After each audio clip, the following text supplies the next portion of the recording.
Bergantiños, lugar de Moraime, en Muxía, e terra de Bergantiños son topónimos que recordan os Brigantini, latinización dos brigantes, que terían o seu centro en Brigantium, onde César desembarcou.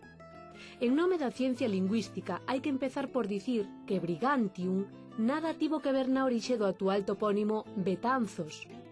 E tamén hai que dicir que na lista de povos galaicos que deixaron os romanos non figuran os brigantes, pero que ese Brigantium do que si falan estaba en terras do pobo dos Ártabri ou Arrotrébae, nas Rías Altas.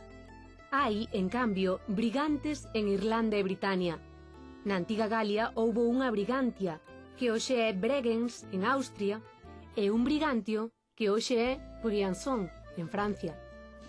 Na mesma familia os galegos temos, na Serra de Queixa, o Corgo de Berganzo e o Cabezo de Berganciños. Os vascos de Álava teñen Berganzo e Berganza, e os portugueses teñen Braganza. O que sabemos certo é que da raíz indoeuropea breg temos a base céltica brig, que significa altura, elevación, e tamén xa vila ou poboación que escolle a altura de fácil defensa, é dicir, o castro. Brigantium, polo tanto, debe ser unha vila alta, como a quen di unha vilouta, e os brigantes poden ser os desa vila alta, os que viven na altura, os da montaña. Pero tamén pode entenderse esa altura no sentido de que os brigantes e brigantini se chamen a si mesmos ou sexan chamados os altivos, os nobres ou os poderosos.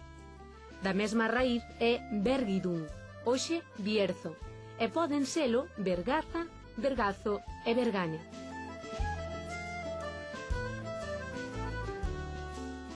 Ben falado!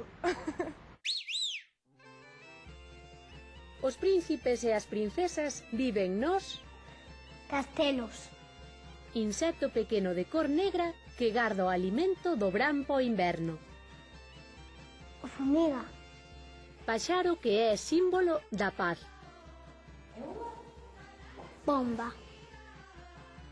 Animais que voan e que fan niños. Paxaros. O que usamos para xogar son os xoguetes. As cousas aves.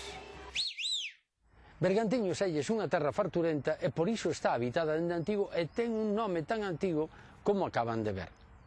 E que di o refraneiro de Bergantiños? Pois di que a terra rica en mel, en cera ou en liño. Quen queira vivir en Bergantiños ten que tratar en mel, en cera ou en liño. Hoxe temos 4 denominacións de orixe de queixos, ningunha de Bergantiños. Pero miren, en 1975, en Carballedo, provincia de Lugo, aínda corría este refrán: os mellores queixiños, Curtis, Aulloa e Bergantiños. E hai máis, pois si, o cantigueiro galego di unha cousa moi curiosa: para cantar bergantiños, para bailar mariñáns, e para cortexar as nenas, que vivan os couteláns. E quen son os couteláns? Os couteláns son os do Couto de Palavea, preto da Coruña. Polo tanto, Bergantiños, rico en mel, en cera, en liño, en queixo e en bons cantadores. Agur.